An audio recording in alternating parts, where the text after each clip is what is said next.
Topic को ये वो कंटिन्यू करते हैं। आज का हमारे पास टॉपिक है ब्लड ग्लूकोज, और इसके अंदर हम हमारे पास जो आज हम उसकी डिवाइस यूज़ करने वाले वो हमारे पास एक्यूचेक है। अच्छा, ये डिवाइस मार्केट के अंदर रॉश फार्मास्यूटिकल्स की तरफ से ये वो डिस्ट्रीब्यूट की जाती है, और पाकिस्तान के अंदर इसके बहुत से हमारे पास काउंटरफिट भी आते हैं। आमतौर पर इसके अंदर हमारे पास एक सील्ड अवेलेबल होती है जिसके नाम पर वो सीरियल नंबर होता है, जो हम वो डिवाइस के सीरियल नंबर के साथ मैच करते हैं। अच्छा, इस डिवाइस की वैलिडेशन और हमारे पास जो सेंसिटिविटी का जो वो रेशो वो 0.2% के अराउंड है, यानी कि ये हमारे पास हर 900 में से तकरीबन शायद एक ही रिज़ल्ट को आउट दे।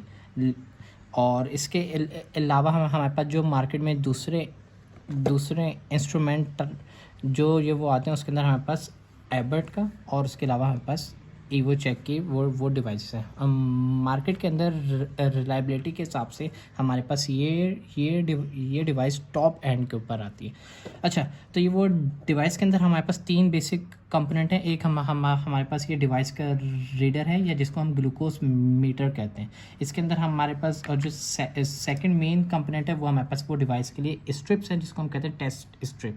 आमतौर पर डिवाइस से ज़्यादा रोल टेस्ट स्ट्रिप का है, क्योंकि अगर आप ये डिवाइस ये परचेज़ कर रहे हैं, बट अगर आपका जो स्ट्रिप्स हैं वो लोकल क्वालिटी के हैं, तो देन आपके पास जो वो रिजल्ट्स हैं वो काफ़ी ज़्यादा ख़राब आते हैं, या उसके अंदर हमारे पास जो वेरिएशन है वो 0.2 से फ्लक्चुएट करके 3%, 7% तक भी ये वो चली जाती है। अच्छा, इसके बाद ये हमारे पास ये लैंसेट डिवाइस है, जिसके अंदर हम लैंसेट को लोड करते हैं। हमारे पास दो मेथड हैं ब्लड को विड्रॉ करने के। एक हमारे पास सिंपल हम वो लैंसेट के ज़रिए हम पंच करके भी वो निकाल सकते हैं, और दूसरा हमारे पास है लैंसेट को लोड करके। लैंसेट को लोड करने का हमारे पास जो बेसिक मेथड है, हम जस्ट इसके कैप को खोलेंगे। कैप को खोलने के बाद हम बिल्कुल सफाई से इसको बगैर टच किए हुए हम उस लैंसेट को लोड करेंगे। लोड करने के बाद हम इसको इसके अंदर फिट करेंगे, और एक क्लिक की हमारे पास साउंड आती है। अच्छा, इसके अलावा जब हम लैंसेट को लोड करते हैं, हमारे पास ऊपर ये डिजिट्स हैं 1 2 3 4 5। ये हमारे पास बेसिकली इसकी इंटेंसिटी है कि हमने कितनी डेप्थ में उसको पंचर करना है। आमतौर पे जो बूढ़े लोग हैं या जो मज़दूर अफराद हैं, उसकी जो स्किन्स है, जो फिंगर की जो हमारे पास जो स्किन है वो काफ़ी ज़्यादा सख्त, और उसके अंदर जो फैट टिश्यूज़ हैं वो ज़्यादा होते हैं एज़ कम्पेयर टू नौजवान बंदों के और छोटे बच्चों की। तो उसके अंदर हमारे पास जो डेप्थ को है उससे 3 से 4 तक हम वो लेके जाते हैं। लेकिन आमतौर पे अगर एक नॉर्मल एडल्ट है और अगर फीमेल्स हैं, तो उसके अंदर हमारे पास स्किन की डेप्थ को ज़्यादा नहीं वो बढ़ाते।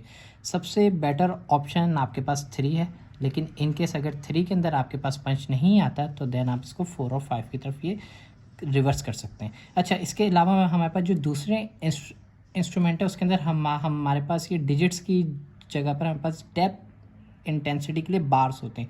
एक single line, double line, triple line. Basically उसका काम जो होता है वो डेप्थ को वो लोड करना है। ये हमने लैंसेट को लोड किया, देन इसके बाद हम इसको क्लिक करेंगे और एक हमारे पास क्लिक की साउंड आएगी, जो कि इसका मतलब लोड है। हम इसको मैनुअली भी हम इसको डायल को फिट कर सकते हैं, और फिटिंग के दौरान भी हम डेप्थ को सेट कर सकते हैं। मिसाल के तौर पे ये जैसे 2 है, तो मैं इसको 2 के ऊपर भी मैं फिट कर सकता हूँ, मैं इसको 1 के ऊपर भी फिट कर सकता हूँ। जैसे इसके अंदर मैं 1 के ऊपर फिट